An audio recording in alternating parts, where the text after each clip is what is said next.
Welcome to the Celiac Diaries podcast. I'm your host, Lucia Cordaro, and this is where we get real about life with celiac disease. Each week, I'll share practical gluten-free tips, wellness hacks, and honest conversations about the emotional side of living with an autoimmune condition. Think of this as your weekly mix of support, relatability, and inspiration to help you not just survive, but thrive with celiac.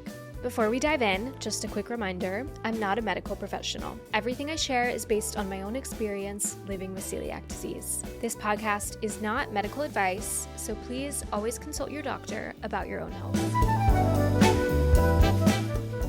Welcome back to Celiac Diaries. I'm your host, Lucia Cordaro, and we have Matt Weinstein with us. Hello. From The Glass of Weinstein. Thank you so much for coming into the studio today. Thank you so much for having me. I'm excited to be here. Yeah, I'm so excited. If you don't know, Matt is a dedicated gluten-free cook and content creator based out of New York City. Matt was diagnosed with celiac in fall of 2014. So you've had celiac for 11 years now? 11 years. Just had my 11th anniversary like 2 weeks ago.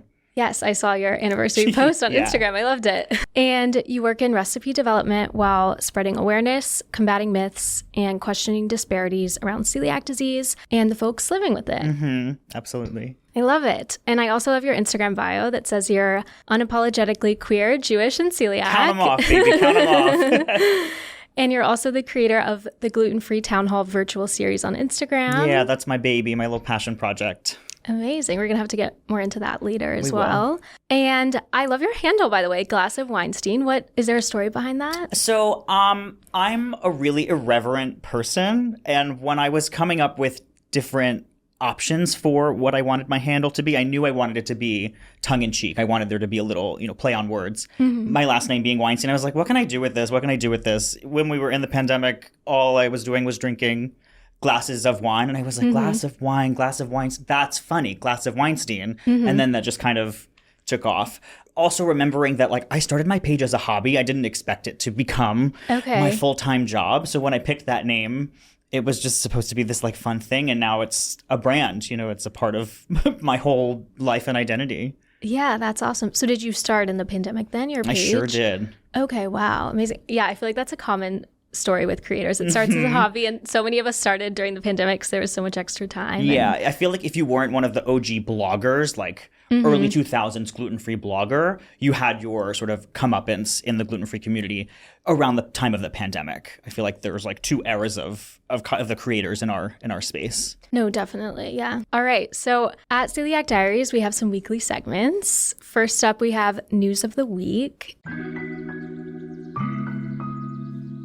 Researchers published an international review in the journal Gastroenterology showing that the economic burden of celiac disease goes well beyond just the cost of gluten-free food, which, I think, as people that both have celiac disease, we are aware of that. But seeing that this, is a study that's posted in this international review, I think is just very validating. And it went into all of the different costs, including not just the cost of gluten-free food, but medical costs, healthcare services, more appointments, checkups, endoscopies, and even indirect costs like reduced work productivity, missed educational opportunities, and, just affecting so many different aspects of your life. And that adds up in different ways. Yeah, I think the word cost has a sort of double entendre here of yes, the financial cost of things, but also we know as people living with celiac disease, the emotional cost, the mental cost of what this disease kind of takes from us at first and how we choose to progress in it. I think that's just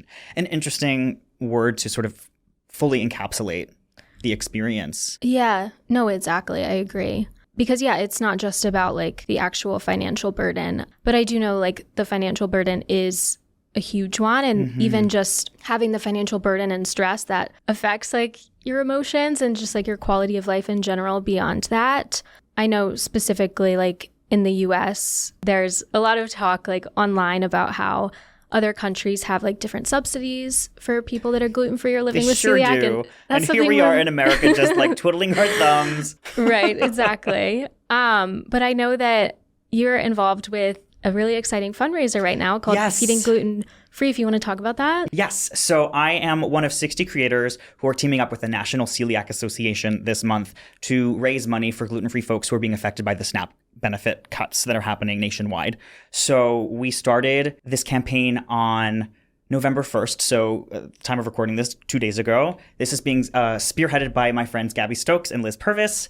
Gabby is Gluten-free Girlies and Liz is Eat That Wheat. They are really leading the charge in this. So they've asked us to share the fundraiser with all of our followers. We're trying to get brands involved. And as of the time of this recording, we are, I think, at $28,000 raised in 2.5 days. That's incredible. It's wow. absolutely astounding and beautiful to see what can happen when the community comes together and rallies. And it makes me really optimistic of like, if this is something that we can do right now, what can we as a gluten-free community continue to do? And how can we use these efforts to constantly be pushing the envelope for our advocacy and awareness and getting people fed? You know, like we just talked about, the cost of gluten-free living is egregiously expensive.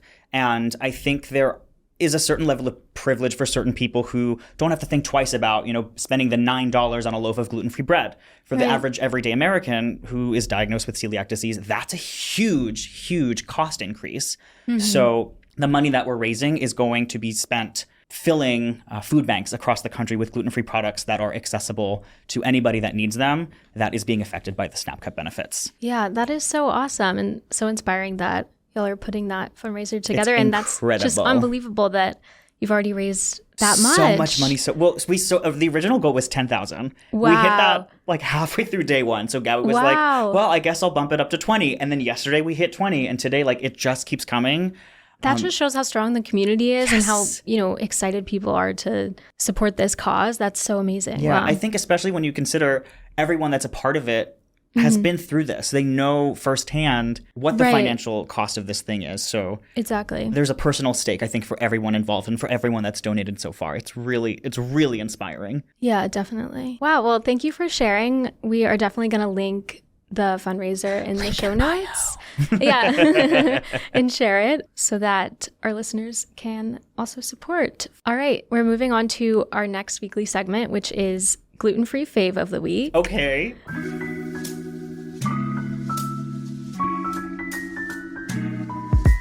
So I'm a New Yorker for 13 years. My favorite gluten-free restaurant in New York still to this day, before I moved here, since I've lived here, is Keste, which is a pizza place. I love that place. I used to live 2 blocks away from it, and it was amazing. So I used to go to the location on Bleecker Street before I was diagnosed with celiac, before I lived here with my family. We'd come into the city and we'd specifically go there for pizza. And then I moved here. I would go, you know, when I was at school. And then when I was diagnosed, I learned that they also had a separate kitchen where they could do the gluten-free pizzas. So to this day, it's my favorite place to go to.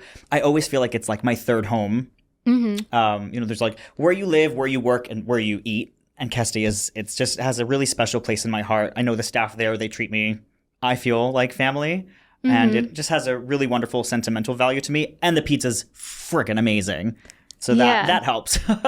Well, that's so fun that one of your favorite places before you were gluten-free is still one of your favorite places. Yeah, like it was like so meant many options. to be. Yeah. Yeah, that's amazing. That How is a about you? really good spot. What's your fave of the week? Okay, so I actually haven't had this in the past week, but you reminded me that I love Schnippers and I need to go back because Shout out to Schnippers. You posted on your Instagram story you were there earlier today. Literally like an hour ago. Yeah, and I'm in my gluten-free burger era. I am just loving the gluten-free buns right now. And there's so many in so many restaurants in New York City. Yeah. But Schnippers does do it really well. Have you been to Deluxe down on Broome Street? I have not. It's relatively new. Oh, okay. They are really conscientious about celiac safety. So they have a separate area for their gluten-free buns. And their burgers are incredible. Truly incredible. Highly recommend. Shout out. Okay. I'm going to need to add that one to my list. Yeah. This is exciting. So we're just so excited that you are here to share your entire story with us. And I think we should start from the beginning with your diagnosis story. Absolutely. So I've been living with celiac disease for 11 years. I was diagnosed in 2014, a few months after my 21st birthday. Okay. So I will say I had a really privileged experience. From the time of my symptoms reaching their peak to the time of my diagnosis was 4 weeks. Like I got 4 weeks. I got my diagnosis super fast.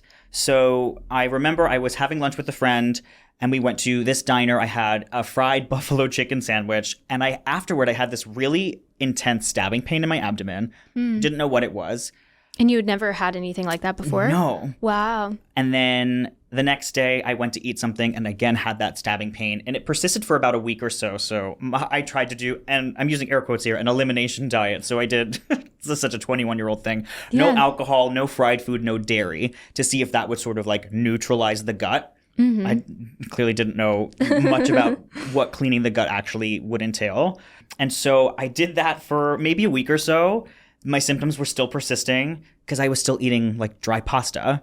So I was, dry toast. I was still eating gluten, but obviously didn't know that that's what it was causing the problem in the first place. Mm-hmm. So I saw a doctor here in New York who did not treat me too greatly. He was like, well, if we need to do an endoscopy, we will, but I don't think we're at that place. Here's a prescription for acid reflux. And he kind of sent me on my way. And I remember calling my mom in the streets of New York crying like, I feel really sick and I don't know what's happening. Mm-hmm. So my parents brought me back to New Jersey, which is where I grew up. And this is where my privilege comes in, is we had someone that we knew from our temple, our synagogue growing up, Dr. Merkel, who was a GI. And my dad got me into his office like the next day. And we started like a half a week to a full week of intense tests. So the abdominal scan where you have to drink that really viscous fluid so they can do, the full X-ray and scan of everything happening in there. Okay. Lots of blood work and a few other things. And I went back to New York. I got a call from Dr. Merkel saying, your blood test came back positive for celiac disease. And I'm on the other end of the phone like, what's that? Right. Because I'd never heard those words before. Mm-hmm. This was 2014. So this was at the time where like the only context of gluten-free was like the housewives were eating gluten-free. Like I didn't. Right, like as a trend or a fad diet. That's really what it was. I didn't have consciousness that it was a serious thing. Mm-hmm. So I went back to New Jersey. That's so crazy. So much has changed, though, since 2014, because now I think in New York, most people would know what celiac disease is. Yeah. Or at least, a lot more people than would then. But I'm always surprised when I go to a restaurant because I'm sure people can relate to this. Whenever I go out, I just say, I have a severe gluten allergy. I think you mentioned that on one of the episodes. Mm-hmm, your dinner theater. Oh, my God. I always kind of dumb it down. And so whenever a server is like, oh, like celiac disease, I love when they say that. I'm like, they get it. Like, oh my gosh, thank you for knowing what that is, because that makes me feel like you understand the nuance of what my life is, what my dietary needs are. Mm-hmm. But in 2014, like we weren't talking about celiac disease, even just being taken seriously about gluten-free at all in restaurants with family and friends was a hurdle to overcome. But I got my diagnosis, and did you do an endoscopy? Yeah, we did the endoscopy to confirm my intestines were super, super inflamed, super, super red. The villi were nowhere to be found. And I started eating gluten-free, I think, that afternoon. We went to the store and we had like the Vans oat bars, I remember if you remember those, and like the Glatino bagel chips. Like this was when we had very slim pickings for... Oh, wait, I don't even think Canyon Bakehouse existed yet. I think it was just Udi's bread with the gigantic holes in the center. So sorry, Udi's. So sorry. You know what you did. That brings me back. Yeah, I think the craziest part of my journey was I got diagnosed with celiac disease. And then 2 weeks later, I booked a contract to work on a cruise ship for 6 months and just went and did that. Wow. Were you performing on the cruise ship? Yeah, I was. Okay, wow. Because my background is in theater, so... Yes. Well, we have a lot in common because we both have celiac and we're both content creators, but we also both have theater backgrounds. So I started college as a theater major. I saw, I did a little stalking on you before you came on the podcast, but I saw you went to AMDA and majored in musical theater. I did go to AMDA. That's what brought me to New York in the first place 13 years ago. That's so awesome. I started school as a theater major, but I did not in school as a theater major. What was your pivot to? Film ended up being my final major, so like related. Not too adjacent, yeah. I ended up doing like business and marketing communications, so a little bit related to theater. Totally. And I feel like my theater background absolutely shows up in what I do now as a content creator, as a person who films, themselves cooking at home, etc. Definitely. But so you were performing on the cruise ship. How was that with celiac? Cruise ship life is wild in and of itself. Right. But to be on a ship, newly diagnosed with celiac, and I didn't fully understand the nuance of my disease for, I think, the first 3 or 4 years I want to Totally, say. yeah. Like, I remember being in crew bar, which is like where, where the crew, gets drunk at nighttime. And we could call and order pizzas down there. Mm-hmm. And my friends would eat the pizza and I would peel the cheese off and eat the cheese off of the pizza. I used to do that too. Because I didn't know any better.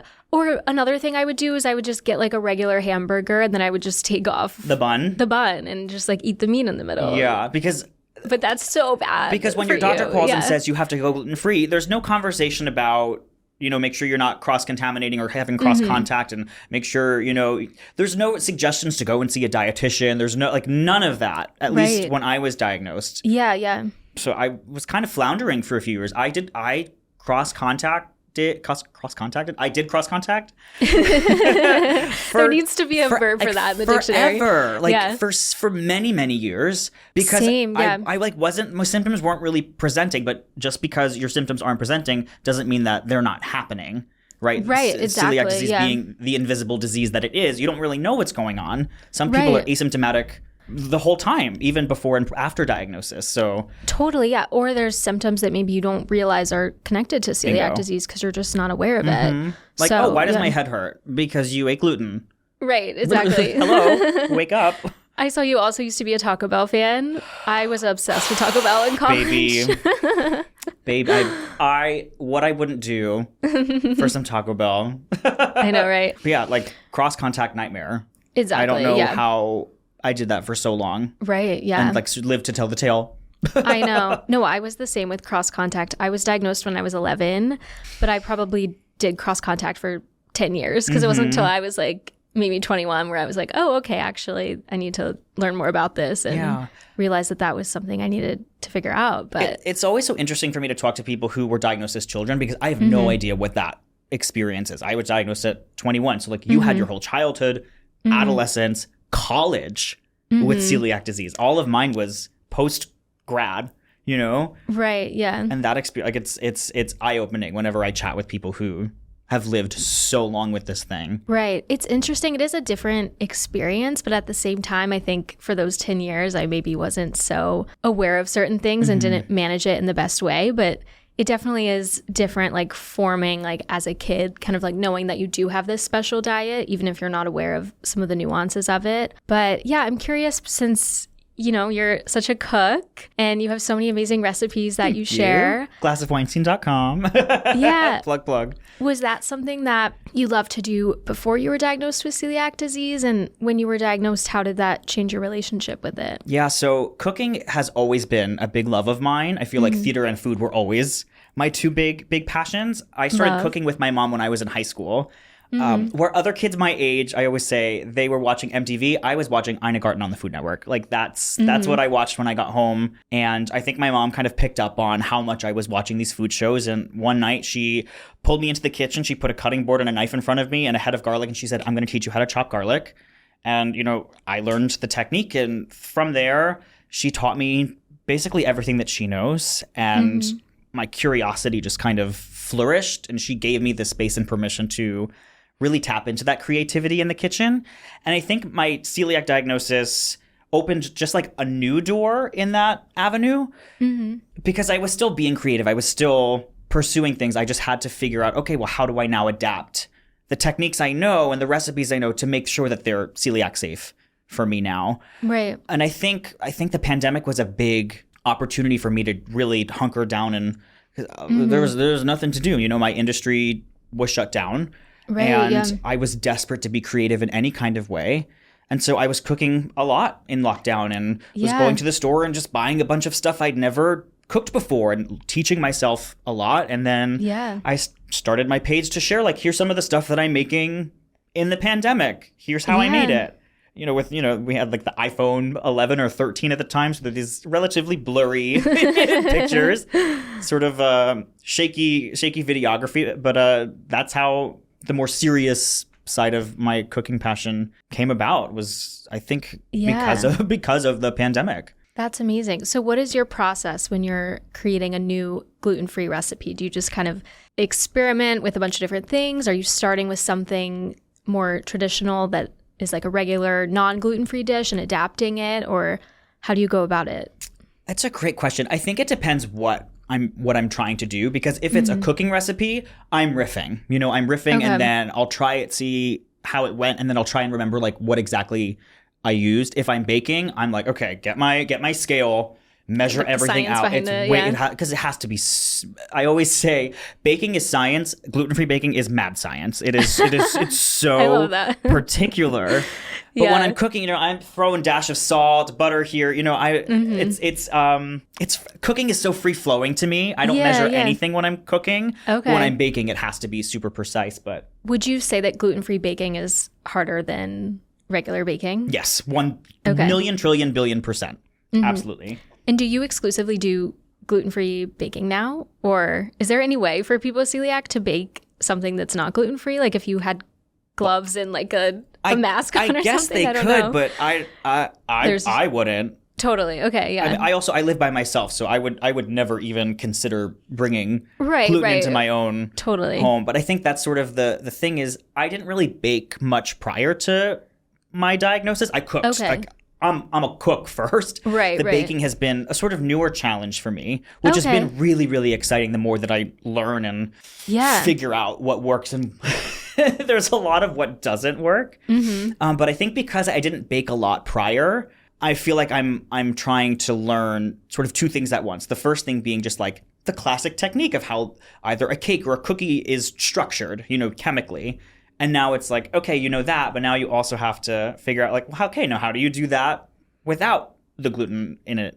And that's always a challenge for sure. Patience has been a key ingredient in my life in the last few years. I know on your Instagram page, you're always talking about how, with Jewish holidays, food is such a big part of that. How has that been for you with celiac disease and also being a cook and being able to make those recipes, but in a gluten-free way? What has that been like? Surprisingly, it's been a pretty easy transition. I think you're Italian, right? I am, yeah. So I think you can relate to like celebrations revolve around food. Anything with your family revolves around food. In Jewish culture, like someone's born, you eat. Someone has a birthday, you eat. Someone dies, you eat. Like there's always food involved. Yeah. And to me, that is just like a translation of love. And so for me, so long as like the love still exists in what I'm making, like it still feels like as Jewish as it was before. Obviously, there's like a substitution of the ingredients that I've worked on. Like I know how to make latkes 100% gluten-free now. I've made a from scratch matzo ball recipe that I'm super proud of. But like my mom's brisket recipe was always gluten-free, and I've made some adjustments just for, my palate, but to be able to make that for friends every year. I host a Passover Seder every spring, and it's usually between 12 to 18 people that I squeeze into my one bedroom up in Harlem, and I cook, and there's so much food, and it's just like a joyful experience to share my food and my culture with my people. But the gluten-free side of it, I think it's been easy because I've been doing it for so long. My first Jewish holiday that I tried to host post-diagnosis, I tried to do gluten and gluten-free stuff. Oh, wow. Okay. And that was a mistake because I should have just...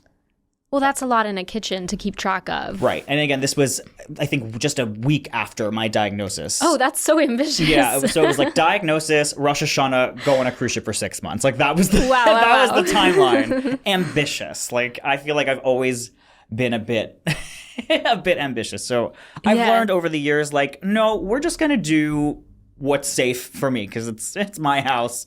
And I want to make sure that I don't gluten myself in my own home. And I mean, you're making delicious things, so I doubt anyone would even know that it's gluten-free. Yeah. And I feel like the more I practice, the more we lean away from I wouldn't even know. Like my friends just know that it's going to be good no matter what it is. Exactly. And like that's that's a pat on the back moment for me. I take a lot of pride in that. Yeah, totally. That's so awesome. I'm curious, we were talking earlier how you went to Celiac Camp. Yee! Another very fun experience. Do you want to talk all about, well, one, what is Celiac Camp? Absolutely. And what was it like? So there are actually 3 different celiac camps that exist in the country, from what I know. Wow. There's 2 on the East Coast. I was fortunate enough to go to the one on the West Coast in California, in Livermore. My friend Molly Duncan, she is a friend of mine I've made through, social media. Mm-hmm. She is the current director of Celiac Camp in California. And she reached out to me last summer after their camp had ended. And she said, I've been following you for a long time. We're looking for some counselors to come in. And we think that you would be amazing. Is that something you would think about? And I had heard a lot that this existed. And I said, yeah, absolutely. Just tell me more about, what the expectations for me would be. And over the course of the year, we figured out all the logistics and I booked my flight. And so Celiac Camp, it's a week-long program that happens in Livermore, California at Camp Arroyo. So there's a whole campus that exists. And all summer long, they rotate out different camps for different kids with different needs, whether they're in wheelchairs or, some of the more serious ones. They have camps for kids with cancer and brain tumors just to make sure that kids feel like kids, for celiac disease, it's probably the most able-bodied camp that they offer, but they close the kitchen down for a full 24 hours to completely gut it and clean it and make sure there's not a morsel of gluten. They're very generous with our camp in that way. That's awesome. And then the next day, 115 some odd kids from 9 to, I think, 14 or 15 all come and have the best 5 days ever where they don't have to think for a second that they might get sick. Every meal is prepared by our amazing kitchen staff. Shout out to kitchen staff. That is so cool. That kind of sounds like the celiac cruise, if you know what I'm talking about, where you just don't even have to think about it. I haven't done the cruise yet, but it is similar in that way that so many precautions have gone into place. And Celiac Camp, this one has been happening for 17 or 18 summers now. So it's been a long time. Molly, my friend, started off as a teenager as a junior counselor and has gone back every single summer and is now the director. And she and her co-directors have all become really dear friends of mine. My experience was so special. Yeah. I was in charge of 9 to 11-year-old boys. Oh my gosh. So high energy, some of them the first time that they're at a sleepaway camp, but they were amazing. There's a lot of responsibility in being in charge of children. Yeah. But it was so special. My kids were just the best. And I had the most amazing co-counselors. And for me, I'm an openly queer person. I am gender fluid in my gender identity. So for me to be with these boys, it was really cool for me to show that being a boy doesn't have to look one particular way. 9 to 11 is such a formidable time. They're trying to figure out and starting to figure out who they are. So it was cool for me to just show up as me and then see how they, were. And by the end of the week, these kids were just free. It was so beautiful. And then again, the fact that they can eat everything and we give them the best summer of their lives, year after year. So I can't wait to go back. It was absolutely So what was a day? What's an itinerary day look like? Wake up at 8, you head over to the cafeteria where breakfast is ready for you. Every meal, we have this thing called the mayo jar. So all week long, the kids and counselors write little notes that they put in the mayo jar, and every meal, a different person on campus is invited to come up and read all the notes. Shout out to Walnut Bunk, Walnut Cabin. That's really sweet. So we do that, and then there's 2 morning activities, then there's lunch, and then there's 2 afternoon activities, whether they're archery or pool or lawn games, arts and crafts. And then there's dinner, and then there's some rest time, and then we always have an evening activity, whether that's s'mores and game night or karaoke night. Every year there's a skit night. So the kids in the bunks all make these amazing, hilarious skits, and then the counselors do Dancing with the Stars. Ooh. So the counselors come up with choreography. You'll never guess who choreographed the dance for my cabin. Surprise, it was me. It's so much fun. There's something for every single kid to do. That's so amazing. And I mean, I can't remember the first time I met someone else that had celiac disease, but whenever I was diagnosed at 11, I don't think I knew anyone for years that also had celiac disease that was a kid. So I imagine it's so cool for these kids, coming from different places to just meet other kids that are going through the same thing, and they can talk about it and relate about it and just know that they're not alone. So yeah, I feel like that's so special. Were there, conversations like that? And I'm curious too, how is it like relating to them as someone that was diagnosed as an adult and kind of leading them through the week? It's special, right? Because these kids just feel seen. They feel seen and known, and they don't have to explain anything. Again, I was diagnosed as an adult, so I don't know what that experience is to be a 9 or a 10-year-old and having to explain to other kids why you can't eat something. Right. I was bullied enough for being, the queer kid at school. So I couldn't imagine also being the weird kid that had the weird allergy or whatever. You know, that I think is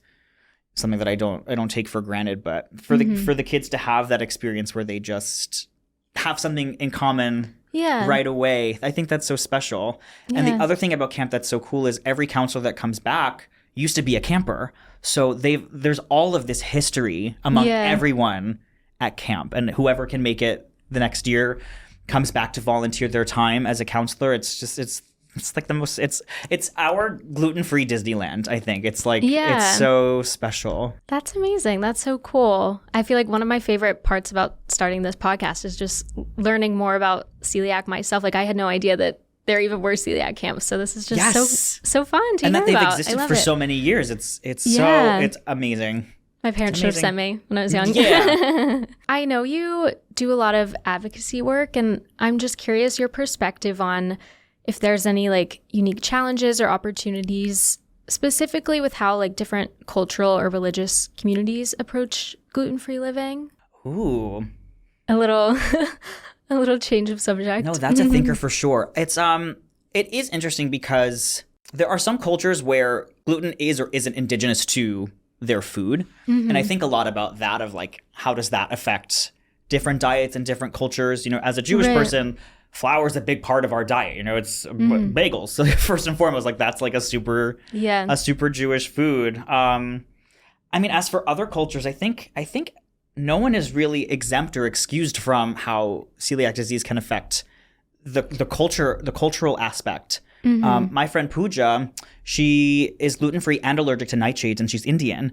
And so she can't eat like any of her culture's food because, I mean, nightshades are tomatoes, potatoes. You think of how many Indian dishes have potato and tomato and peppers, you know, so she at her wedding had to pack her own dinner. You know, I think about the inaccessibility of what, not even just celiac disease, but what so many different allergens can sort of take away from you. I don't know if that answered your question or not, but that's like the first thing that I think of. No, totally too. I think like in a similar vein, I'm curious your thoughts on like if there's any disparities or blind spots. I mean, I know we got into this a little bit in terms of, you know, how your doctor doesn't really tell you about cross-contamination and, you know, all these different things you kind of have to learn yourself. But is there anything else that comes up for you whenever you just think about like how celiac disease is discussed and researched and talked about in society? So I just got back from Orlando, where I was a part of a documentary called Gluten is a Joke. I've been hearing about this. And the experience was incredible. And we had so many wonderful conversations. And there was a perspective that was brought up. I forget by whom, but the perspective was,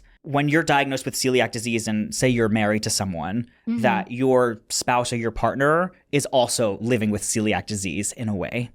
And that was really eye-opening to me. So there's the grief and the growing pains that we ourselves have as the people who are diagnosed. I think we, as the diagnosed, should also be conscientious of the growing pains for the people in our lives that also have to adapt. Think about it. You know, I think about my mom is one of my best advocates, but even her, like, it took her a long time to figure out the nuance of, Mom, you have to put aluminum foil down if you're going to put my gluten-free bread in the toaster. You know, there's a learning curve for our loved ones too. So I mean, since hearing that last week, I think it's important to be cognizant of that, of the people in our lives are going to be adapting with us as well. And I think also that the people who are not really your friends will expose themselves as well. The people who are not willing to be helpful or be supportive of your diagnosis. Yeah, definitely. Whether that's family or friends, or people who like still make jokes of, oh, I'd like my dinner with extra gluten after 11 years of living with celiac disease. I get that joke all the time. I'm like, okay. The joke wasn't funny then, and it's not funny now. Yeah. Come up with some new material, please. Oh my gosh. Just to clarify, so when you say like someone's spouse is also living with celiac disease, you don't mean in the sense of like they're also not in a literal way, but like, but in how in how they show up for their celiac partner, you know, because their life has to change too. If they make the decision to do an entirely gluten-free home, their lifestyle is going to be affected by that as well. I mean, we opened with, you know, the cost of being gluten-free. So if a partner decides that they, at home at least, want to also 100% eat gluten-free, now you're feeding gluten-free for two. I met several people on this project who are parents and they have celiac disease, and one or two of their children have celiac disease. And how does that affect the family dynamic? It's a lot to consider. And again, coming back to that concept of the cost of it is significant. Yeah, definitely. And do you think that there's anything that allies like family, friends, or restaurants, companies can be doing to better support people with celiac disease? So this one's for the restaurants. I used to work in a restaurant when I was still working as an actor, and in my early glass of Weinstein days to make my money, I worked in front of house as a maitre d'. And I worked at a pizza restaurant in college, so I was surrounded by gluten. Surrounded. I was really fortunate to work in a place that took allergies so seriously. And I think my being on the staff helped to re-encourage the difference between a gluten sensitivity and celiac disease. Like we had talked about like every service, we would talk about what's in the fryer. And I think because I was on staff, that conversation was encouraged. So I think for restaurants, that conversation has to be happening more. Especially if you are a restaurant that's going to offer things that are gluten-free. You can't just say that they're gluten-free and not have them be celiac safe protocols. The amount of bars that I've been to where they're like, our French fries and our chips are gluten-free, but there's chicken fingers and wings and onion rings on the menu as well. Like, so it's not gluten-free. And if it's not gluten-free and, they don't have the resources to have a separate fryer, I think just at the bare minimum, making sure that like the wait staff knows to be able to communicate that. Because I feel like sometimes you go to a restaurant and you're like, okay, is there cross-contamination in the fryer? And they're like, oh, I don't really know. Right. I just feel like if you work, and this is hard because I know that there are a lot of people that work in hospitality and in restaurants where that's not their passion. People need to make their money however they can. And that's why a lot of people are in hospitality. I think that's fair and valid. But I do feel like in terms of management, there has to be more urgency when it comes to allergens. I think we're starting to get there. Yeah, but totally. In terms of the celiac conversation, I think we're lagging in a lot of ways. I just think the conversation and more education needs to happen, and I think that's why the community online is so vocal about like this is serious. Like we're not doing this for attention. This isn't a fad. This is our livelihood. You know, my friend Kendra gets so many people in her comments of like, well, just eat at home. Don't go out. It's like, so I'm not allowed to have a social life. I'm not allowed to leave my home because I have an autoimmune disease. That's like absurd. You can't force people to live that way. I think you also talked about that on one of your episodes as well. Yeah, no, I definitely did. I have definitely gotten some comments like that on just like... Stay home. No, I want to live my life. What do you mean stay home? Like even before I started the podcast, I vlog on YouTube, and I think I shared that like nightmare experience at like the theater show where like had the dumpling. Never trust in a theater. I know. And I remember I got a few comments on that video being like, you shouldn't have expected them to have gluten-free options, or like, just like stay home if you're so worried about your diet. If you work in hospitality, you should know that vegetarian and gluten-free are not the same thing. Right. Like exactly. You can fight me on that. Yeah. But I'm curious, have you, gotten, I mean, I think every content creator does to some extent, but have you gotten like any criticism, or like have there been any challenges with like showing up as like who you are online with celiac disease and the content that you make? So what's funny is never for being gluten-free. Okay. I got on the wrong side of the TikTok algorithm for a video where the comments I were getting were homophobic because I exist. I exist and people are angry. And there was like, I think a year and a half where I just didn't post anything on TikTok because I was like, well, if this is what I'm going to get, I don't want to be here. Yeah, and I felt like the community I was cultivating on Instagram was way more loyal and understanding and supportive. Well, because TikTok, you never know who it's going to reach. Yeah, right. So it took me a while to finally like gather the chutzpah to go back and start sharing. And I always say, like Matt, you always say you're unapologetically queer, Jewish, and celiac. So this is how you have to keep showing up in spite of that. And fortunately, I'm. I mean, now no one really engages with my stuff on TikTok anymore, and that's like whatever. But I have the same problem. I show up regardless, and make sure that I'm showing up as authentically as possible. And I think when people meet me in person, I think they're like, "Oh, you're literally the exact same person that you are on the internet." Like that's so important to me. I never want to feel like I'm putting on an act, or that people are going to meet me and be like, "Oh, you are not who I thought you were." Because it's like, why do what you do if you're not going to be truthful in that? Right. No, totally. I agree. I'm curious because you you're on your content grind. You're posting so many great recipes. Thank you. What keeps you motivated now that you've been doing this for, 5 years now? Yeah. The community. Yeah. So this is the realization I've had this year. I've as a content creator, I've been struggling a bit of why am I doing this? Mm-hmm. I get frustrated by the algorithm and all of that. It's like the numbers matter in terms of because I'm a business person also, so the numbers have to matter. You got to think about the business side too. But I think because of having this experience with Celiac Camp and because of this experience with this documentary, I've just remembered this is all much bigger than me. Yeah. The biggest, I've had a lot of big victories, but I finally mastered my gluten-free pizza crust at home. I saw that. That's so exciting. I was so excited to finally share it with the community. That was the first thing I thought of was they are going to go nuts for this because it's 8 ingredients that you can get at the store. Mm-hmm. It's not overly complicated. This is something that is accessible for the home cook. And that was one of the reasons why I started my page was I wanted to make sure that gluten-free living was accessible and delicious. If you have the right ingredients, if you have the right people to follow and techniques to follow, you can live a really rich and delicious gluten-free life. So remembering this isn't just about me and my ego. There's so much more at play. There's millions and millions of people living with celiac disease and even more who are not diagnosed, waiting to be, welcomed into our community, and making sure that they're always at the forefront is the most important part of this work for me. No, I love that. And I agree. I think sometimes I can get too caught up in the numbers and I'm like, okay, this video performed better. This video performed better.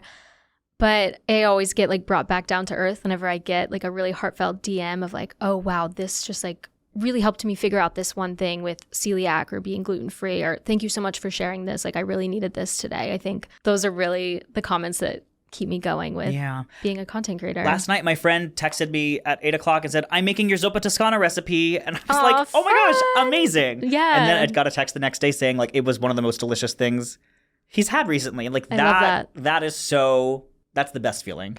Yeah, that's amazing. Wait, tell us more about this documentary that you filmed, or can you share more? I can share some sort of surface level. So It's called Gluten is a Joke. It's a documentary being made by my now dear friend, Robin Hoffman. Mm-hmm. We filmed in Orlando last week, and Robin is a filmmaker who has been living with celiac disease for, I believe, 17 years. Wow. And in her process as an artist has really been wondering for many years, can I do this? Can I make a movie about what my experience is? Yeah. And so I was one of maybe probably between 17 to 20 people that were invited to be a part of this project. And we all got to share our experiences as gluten-free people. And we did some roundtables and solo interviews. And I was very fortunate to be picked to do a cooking segment, which was so amazing for me. Cool. I think that's probably all I can tell you for now. We're still very much in the early development. Release date on the pipeline. Okay. I don't even think Robin knows that yet. Okay. But we'll keep you posted. Will stay tuned. Yeah. This is so exciting. All right. Well, this has been so fun. I have some rapid fire questions to give it to me. All right. What is one thing you wish people understood about living with celiac disease? Be rapid fire. What is you can't eat gluten in Europe, no matter who tells you that you can. Yes, I'm so passionate about that one too. If Ina Garten invited you to dinner, what dish would you bring to impress her? Gluten-free edition, of course. Ina, I love you. I'm making you a roast chicken because you taught me how to make roast chickens, and I'm going to make you mine. Amazing. If you could cook a gluten-free meal for anyone in the world, who would it be and why? Padma Lakshmi, host of Top Chef and Taste the Nation, which is an amazing program. Ooh, okay. Padma is... Again, this is not rapid fire. Padma is amazing. I would love to feed her and talk about food in America any day of the week. I love that. I need to get educated on all of my food shows and cooking shows. We'll talk afterward. Yeah. Favorite gluten-free flour or baking ingredient? I'm biased. It's Bob's Red Mill, the blue bag, the gluten-free 1-to-1 all-purpose. That is really good. Classic. Favorite gluten-free Jewish holiday recipe? I love making my mom's brisket recipe for Passover. And it was already gluten-free, right? Yeah. I love that. Favorite restaurant in New York City? We said Keste earlier. Right, I'm gonna stick with her. I'm gonna stick with Keste. Okay. And dream brand collab? Honestly, Manifest. Bounty paper towels, because I am a messy cook. I love that. Bounty, if you're listening, hire me. Love you. Amazing. Well, this was such a fun episode. I know our listeners are going to love this one. Thank you so much for coming on. Thank you so much for having me. It's been great to chat and just like get to know you. Yeah. All right. Catch us next week on Celiac Diaries. Don't forget to follow, rate, and review the show. And I will see you guys next week. Bye. Ciao. Goodbye. Thanks for listening to this week's episode of the Celiac Diaries podcast. I hope you're leaving with a tip, a story, or just a little inspiration to live your best life with celiac. If you enjoyed today's episode, be sure to follow the show, share it with a friend, or leave a review. I'll see you back here next Wednesday. And until then, stay well.